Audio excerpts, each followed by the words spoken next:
infections during pregnancy. Here, your ask is that what is expected of you. So the boards, they expect that you will be having knowledge of most common maternal infections that can result in fetal morbidity and mortality. You should be able to understand the maternal and the fetal tests that can determine in utero infections. Then you should appreciate the long-term implications of fetal infections and understand the treatment and preventive measures. So what type of infections you need to know about? So all types of infections. I know that mostly we are talking about just viral infections, but they are just one part of the story. Infectious disorders, they can result from viruses, bacteria, protozoa. Then there are atypical organisms which are not even classified. Then fungi, molds, and the protozoa. You should remember that these are not only like just toxoplasmosis and stuff. There can be so many other things like that. Okay. So you can see then the infections, they can be like just local infections, they can be systemic infections, or they can develop into sepsis. So here when we are talking about the infections, we should know that infections can be maternal infections and they can be transmitted to the fetus. Then like or some infections, they are not transmitted to the baby, but they are harmful for the mother. Like asymptomatic bacteriuria is one of them. The incidence increases during pregnancy. We'll discuss it. Then the infections are associated with serious implications like the torch infections. You know that it means toxoplasmosis, rubella, cytomegalovirus, herpes, and then another thing is syphilis also, but that is not included in torch. Then what are the outcomes of maternal-fetal infections? How do we diagnose them? How do we treat them? Then the biggest dilemma is to treat or not to treat.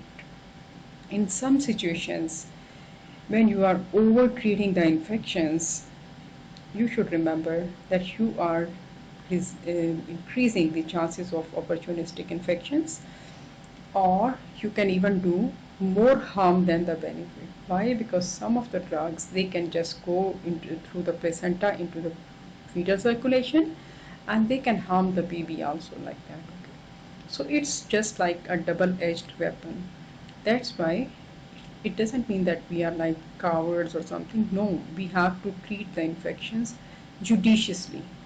Always carry out this risk-benefit analysis. That is very important. After that, we have to see that which of the infections will cause neonatal morbidity or mortality. One such example is group B streptococcus, listeriosis. Then which infections can cause maternal death? So you should have very clear idea about them. When we talk about different infections, like what they expect you to like, what type of infections they can ask you, that which infections they occur during pregnancy. So these infections, these are not uncommon: syphilis, hepatitis B, then hepatitis C virus, then HIV, human immunodeficiency virus, COVID-19 virus, varicella zoster virus, the common name is chickenpox, cytomegalovirus, CMV, herpes simplex virus or the cold sores, parvovirus B19, toxoplasmosis, listeria monocytogenes. So then which vaccinations are indicated during pregnancy? Bacterial sepsis in pregnancy, streptococcal shock syndrome, bacterial sepsis in postpartum period, malaria in pregnancy, UTIs, pneumonia, skin and the soft tissue infections, right? Then other common infections can be like gastroenteritis, pharyngitis, and infectious like here in the gastroenteritis, you should know that they can always ask you questions about E. coli, Shigella, Salmonella, amoebic dysentery. Don't go into the details. Giardiasis. So you should only know about the common signs and symptoms and then how we are going to treat them. Then a person has just received this regional anesthesia and now she has developed some infection. So which infections can be introduced at the site of local anesthesia. How do we manage sepsis? What are important parts of infection control? How do we prevent infections? Okay, if a baby has been diagnosed with some infection, we should be caring for that baby. Hospital acquired infections are a very important cause of maternal mortality in particular, but generally also some infections they are acquired from the hospital, like MRSA is one of them. Then CLABSI, like the catheter associated infections can be there. Then what else? Then IV, these CLABSI also include the IV site infections like cellulitis can be there. So then Clostridium difficile infection, and they just love to ask questions around these topics. So if we start with the simple infections, you should remember that asymptomatic bacteriuria. It very commonly they are going to ask you questions. Don't go into the ambiguity, just remember the main points. So asymptomatic, as the name says, mother won't have any symptoms. By definition, whenever you are discussing an infection, there is a case definition, okay? So the case definition is that it is bacterial colonization of the urinary tract in this absence of symptoms of UTI. This is bacterial, okay? That is important. This is bacterial colonization of the UTI, of the urinary tract in the absence of the signs and symptoms. Mother doesn't have anything. Incidence is 2 to 5% of pregnant women. Peak incidence is seen between 9 to 17 weeks of gestation. Screening is done at booking visit, that is, and then at 16 weeks. And virtually, the woman is coming initially every 4 weeks, so we are carrying out simple urinalysis in all visits. If it is left untreated, then it leads to pyelonephritis in 30% cases. 13% women with UTI, they will go into preterm labor. 3 to 5% patients who are having UTI during pregnancy, they will have underlying structural abnormalities, like the fault can be in the bladder, can be in the ureter, can be in the kidney. Then screening and treatment, it decreases both maternal and fetal morbidity. If the woman has second episode of UTI in the pregnancy, then you have to give her prophylaxis. My reference is strategy. So if a woman is, so you have just done the urinalysis and you have found that this woman has some problem, what is the problem? Urinalysis you are doing with the help of urinary strips. There is a reagent, so urine reagent strip was used. The problem is that this strip can detect just 50% of the infections. The benefit is that it is quite rapid, and we are going to test for nitrite, protein, leukocytes, esterases. If any of these are positive, any one of these is positive, it means that the woman has infection. So the next step will be to send midstream urine culture for sensitivity, for antibiotic sensitivity. Is okay. So we have to wait for the results before we start treatment. So antibiotics are usually given for 7 days. Cephalosporins, they are like very favored, but many other drugs can be given. So when you give them antibiotics in this situation, they reduce resistant bacteria.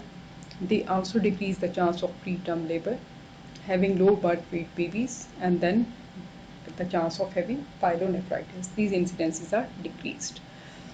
You should remember, if the woman has UTI and they give you the option of giving her Bactrim, which is trimethoprim and sulfamethoxazole. This is safe in all 3 trimesters of pregnancy.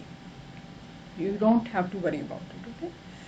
Then another question they are asking you is that on which side she's likely to develop pyelonephritis. Mostly on the right side, because the weight of the gravid uterus is there, so there is a retrograde flow of the urine, and there is relative stasis of the urine. That's why if there is stasis, there is increased chance of bacteria. And then you should remember the most common agents of infections, they are going to be E. coli, so which are the normal commensals. Okay, they are still going to cause more infections.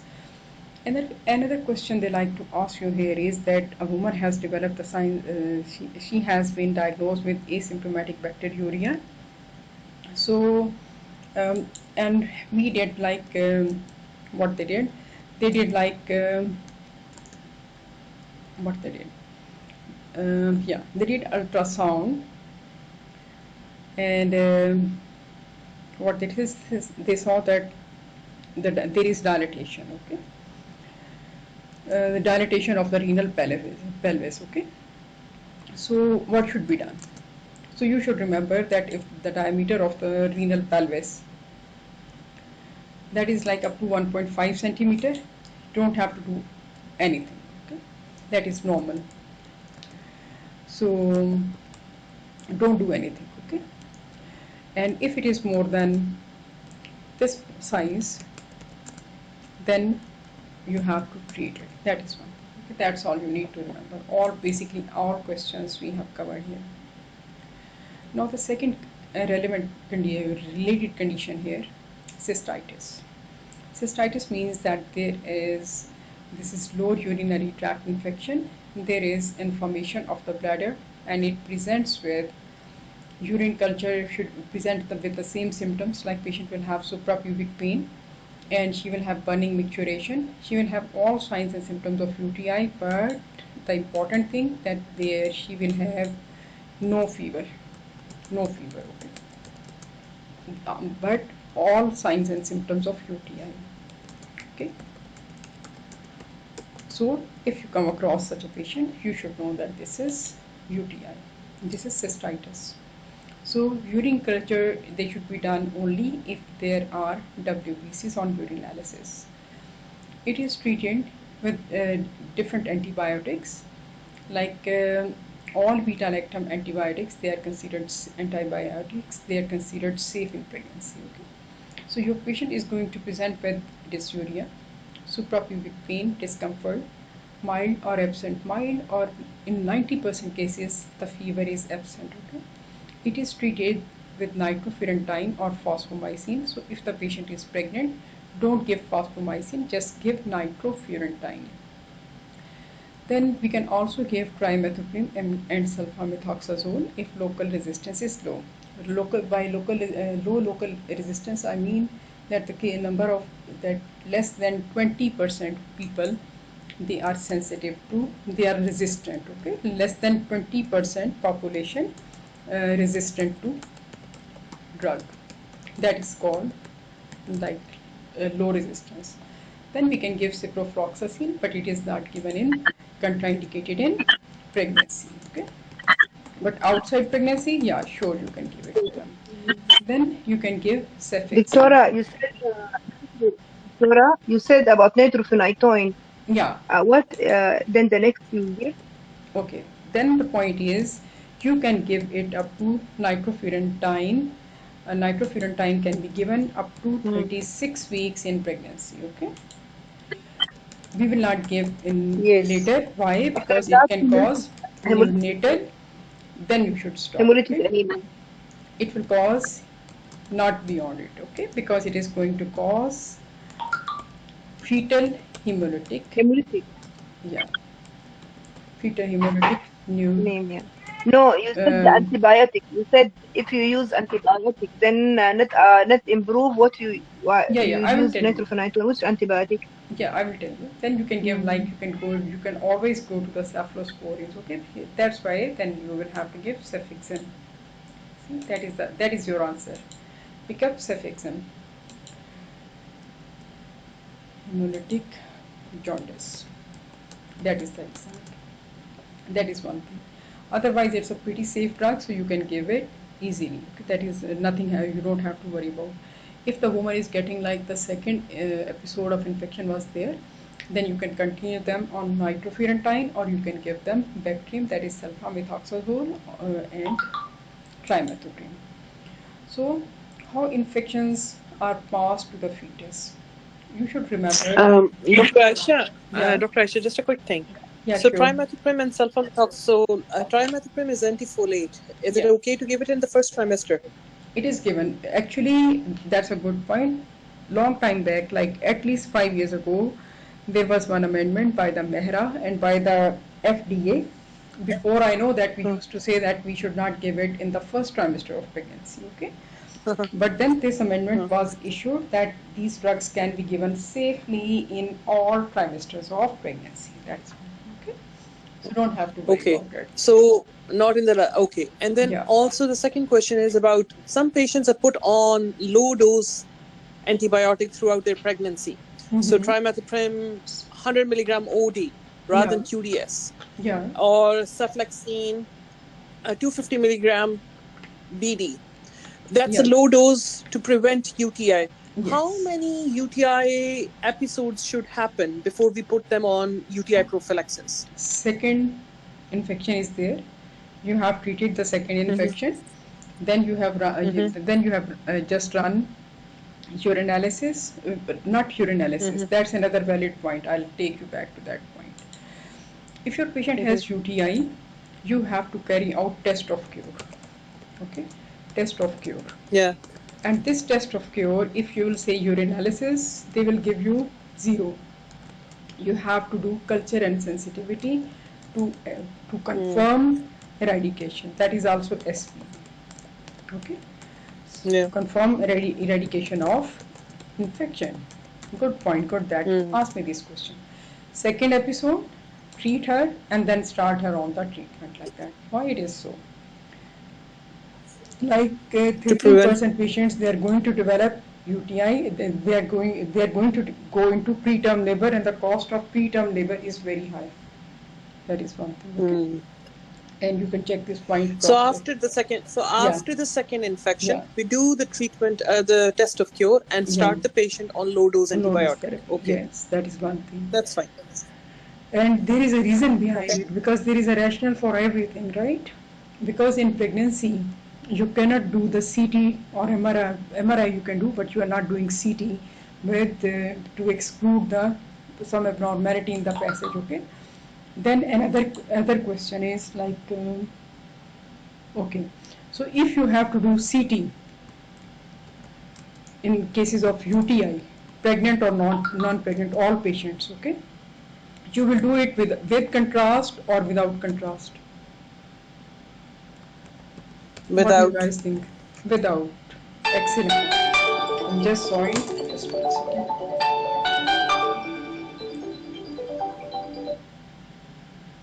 Okay, dears. So the point is that we have to do it without contrast. Always think about the reasons, because the drugs are they can cause anaphylaxis, right? And here you have patient who is already compromised. She's having UTI, so never use this. Renal patient, don't use contrast. That is outside pregnancy, okay, non-pregnant patient.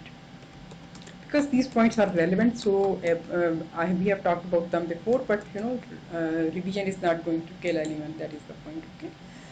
So second episode, and then you are going to start, because you cannot do many investigations in pregnancy to rule out the any structural defects. And then the second point is that even if you would find some structural defects, you are not going to do surgery for it during pregnancy. Only the emergencies you are going to do.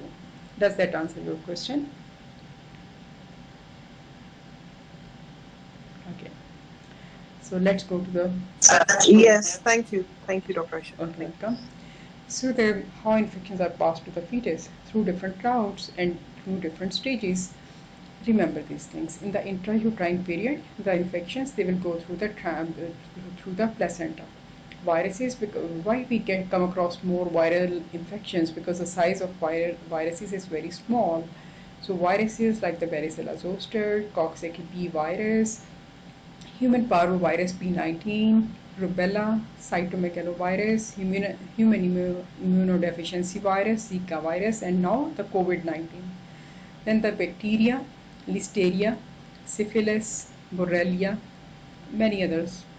Then protozoa, toxoplasmosis, and malaria. Then the ascending infections like bacterial, like the group P streptococcus, coliform like E. coli, and in the viruses we already covered HIV. Intrapartum, if there was some maternal exposure, then why the baby is coming across maternal secretions. So bacteria, gonorrhea, chlamydia, then Cropes streptococcus, then there can be TB, right? Streptococcus, there can be tuberculosis, mycoplasma. Then among the viruses, herpes simplex virus, human papilloma virus, HIV, hepatitis B, hepatitis C, Zika virus. Then external contamination. It means something was in the environment of the baby. In the bacteria, Staphylococcus, coliform. Wherever we see, say coliform, the most common one is Escherichia coli, so read it, E. coli. Viruses, herpes simplex virus, varicella zoster. Now this is interesting. I think when we were talking about the infections in the OB-GYN in the gynae, you should remember that gonorrhea, chlamydia, and mycoplasma, they cause, these are sexually transmitted infections, but and they can occur during pregnancy also. Like in pregnancy, the incidence is 30%. So signs and symptoms, they can be slightly different, but all of these infections can be acquired, and mycoplasma has emerged as an important cause of infections, responsible for like 30% infections, and it can cause fetal demise also. So that is very important. Mycoplasma hominis. Okay, that is one thing. Then certain infections the neonate is going to acquire, like there can be human transmission like Staphylococcus, herpes simplex virus, respirators and catheters like Staphylococcus coliform. So don't so it's not something like this that the baby is going to get only from the mother, can acquire infections from the environment also. And then baby is also prone to get hospital acquired infections just like mom.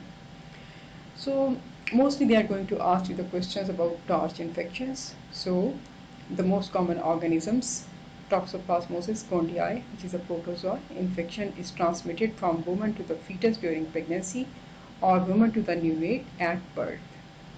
Others like the varicella zoster virus, parvovirus or B19 or listeriosis, they can be transmitted like at the time of transplacental infections. So the common signs they include, these are going to slow down the growth of the baby, congenital heart defects, then they can cause like enlarged liver and the spleen and the jaundice, microcephaly, ocular lesions, and rubella does the same, CME does the same. That's why all of these, they are going to cause these problems.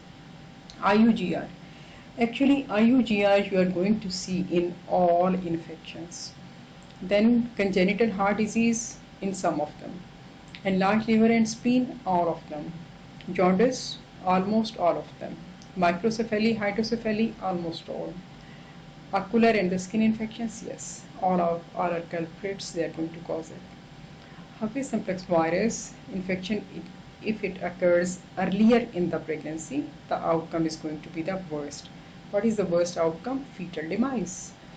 Then we should know that we have to begin treatment as soon as the patient is diagnosed to prevent long-term problems. Syphilis, this is significant cause of fetal and the neonatal mortality and the childhood morbidity. Rather, I would say lifelong issues can be there like that. Okay? That is one thing. So syphilis is one serious disorder. So what happens if there is some infection? Mother has acquired infection, so there is maternal infection. Then bloodstream has been invaded, so there is an invasion. So no fetal or the placental infection, then no effect on the growth or the viability. Other thing can be that it has been transmitted through the placenta to the baby, so the baby is going to have the consequences. And if there is bloodstream invasion, then it can cause directly fetal infections. If there is placental infection, then again it can progress from there and it can cause fetal infection. And sometimes if there is placental infection and the mother's resistance is good, then no fetal infection will occur and the infection will stay only at the site of infection. One example will be syphilis. If they give you syphilis, they will tell you that the size of the placenta is about thrice the size of the baby. You have to think about the syphilis infection like that. Okay? So now, through any cause, the fetus has acquired the infection. Then what are the growth effects on the growth and viability? If it is occurring in the embryonic period, it can there can be like fetal death, embryonic death. Okay, there can be embryonic death and resorption. So we are going to deal with a case of missed miscarriage. There can be miscarriage and stillbirth, and otherwise there can be like infections were there, so they have caused premature infant, which is going to have 101 problems of its own. Then term infant, again we can have some problems.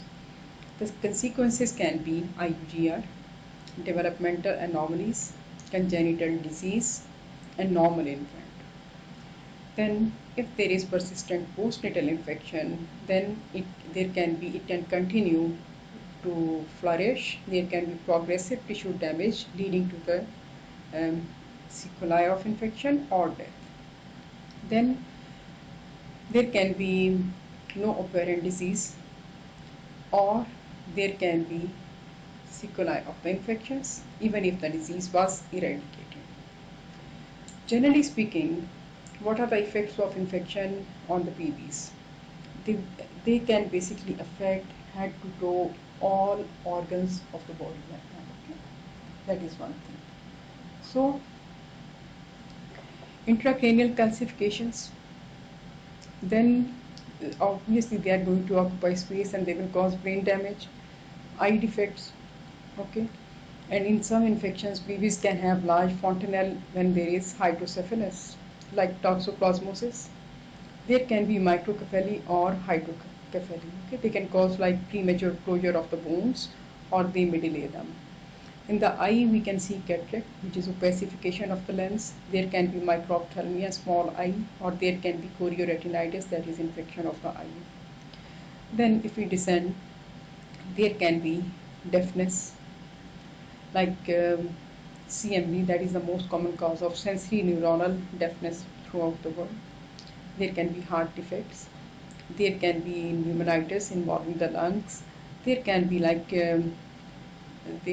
abnormalities in the palm print, and or the limbs can be totally missing, like in cases of varicella zoster virus infection. Like maybe there can be amelia, very short limbs or absent limbs. There can be enlargement of the liver. Then there can be patent ductus arteriosus, can be pulmonary artery stenosis, myocarditis. And large spleen, because spleen is also an important part of reticuloendothelial system.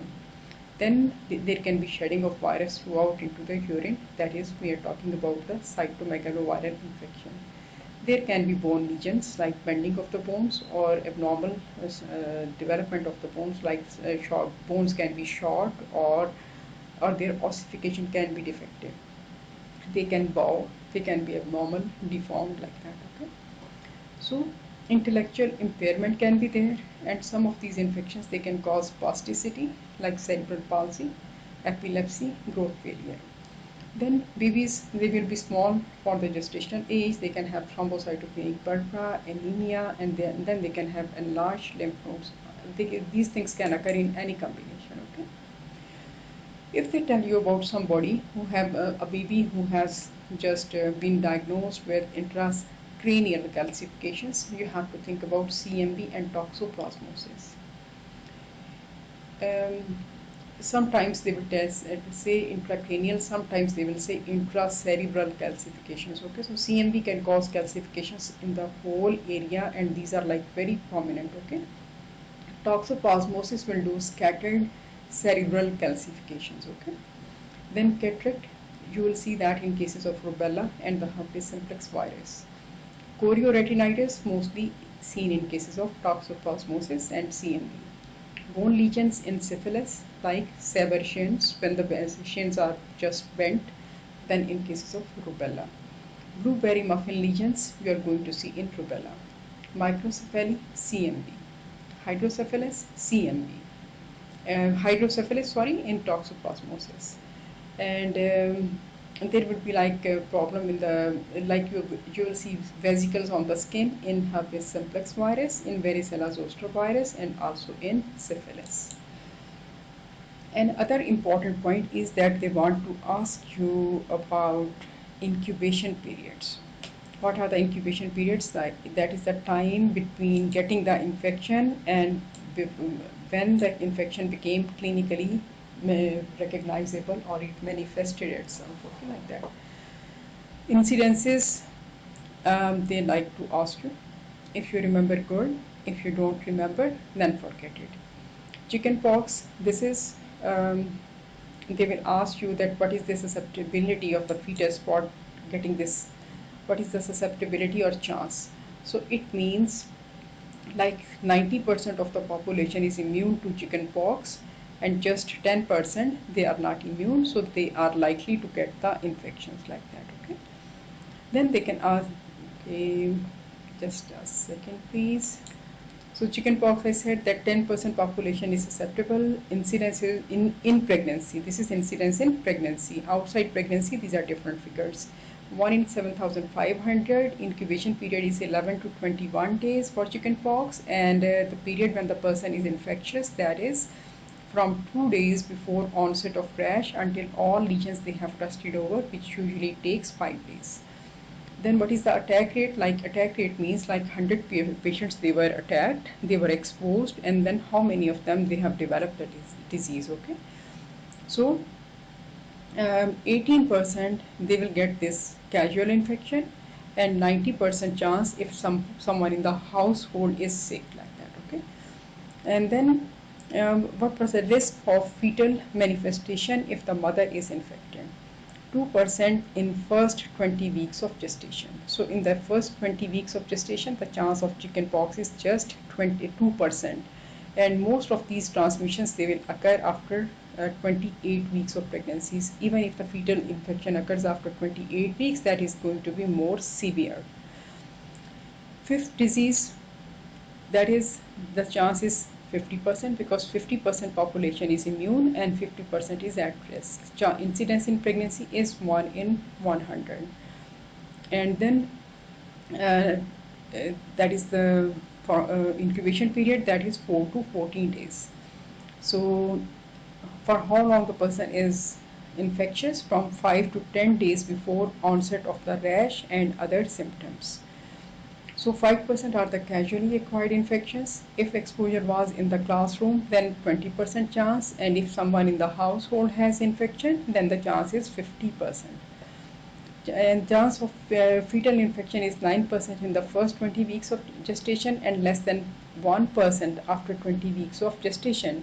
So you didn't ask me what is this fifth disease.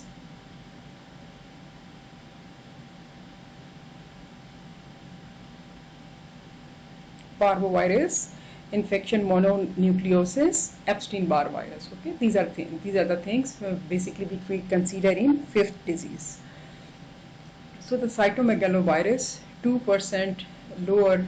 The incidence is 2% population is susceptible in the lower socioeconomic status, and 50% in the middle and the upper socioeconomic status. Incidence of primary infection is 1 to 4% of the pregnant population, and then the incubation period is unknown. Why? Because it doesn't cause any rash. And the signs and symptoms of cytomegalovirus are very non-specific there, so we know nothing about that. Contagious period unknown.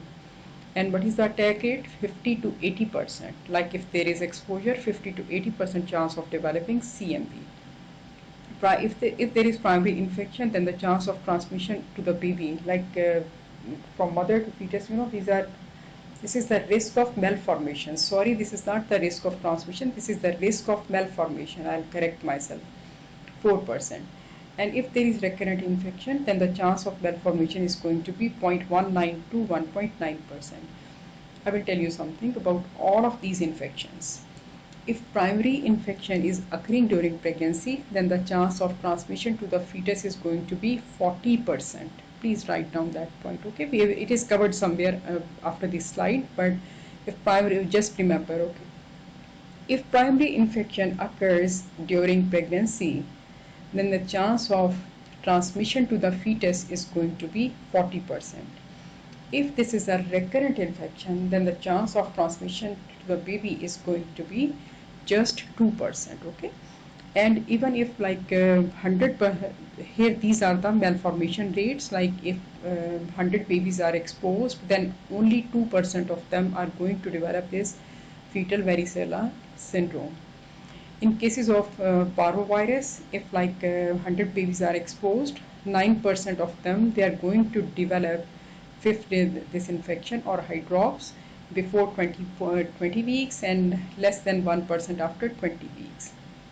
In cases of cytomegalovirus, if only 4% of the babies, they will have these congenital malformations if this is primary maternal infections, and 0.19 to 1.5% they will have malformations if this is recurrent CMV infection. In common colds, the chance of the susceptibility is very high, and the incidence in pregnancy is so high that it has not been quantified. Incubation period is just 1 to 3 days, and first 2 to 3 days of the symptoms, and then if someone in the household has developed this infection, 38% chance that pregnant woman will also get this infection, and how many babies are affected, we have no clue. Then in the influenza, the susceptibility, it varies, and incubation period is like 1 to 5 days, and then patient is infectious 24 hours before to 7 days after the onset of symptoms, and the chance of attack rate is variable, and what are the fetal effects and chances of infection, we don't know. In rubella, the susceptibility of the population is 20%. 80% is already immune because this is just like common colds, and we don't even know that we have been exposed to rubella at some point in life. So the incidence in pregnancy, that is very rare, and the incubation period is 12 to 23 days. And when the person is infectious, few days before to 7 days after onset of the rash, and if someone in the house is having this infection, then 50 to 60% chance that the pregnant woman will also get infection. So what is the chance that the baby will be affected? So the chance that the baby will be affected, that is like very high. And you should remember that if it is said to be 85% before 9 weeks of pregnancy, and some of the books, they say that if the mother acquires infection at less than 11 weeks, then the risk of transmission is like 90%, and the risk of adverse outcomes is also going to be very high. If mother acquires infection from like 9 to 12 weeks, then the child, then 52% chance that they will develop the infection, they will have this fetal abnormalities. If the mother develops this infection between, so this is actually 89%, okay, 89 or 90% before 9 weeks of gestation. So 11 to 16, mother acquires infection between 11 to 16 weeks, then the risk of transmission is 55%. If she acquires infection between 16 to 20 weeks, then the chance of infection is 45%, like that. And after that, the chance will, like after 20 weeks, no increased risk. Okay, so if in the exam they give you a person, a mother who has developed infection after 20 weeks, then the chance of infection in the baby is very low. So the rubella. So maternal infection in the first trimester, it results in very high fetal transmission and susceptibility, and chance of having this congenital rubella syndrome. So then, do you think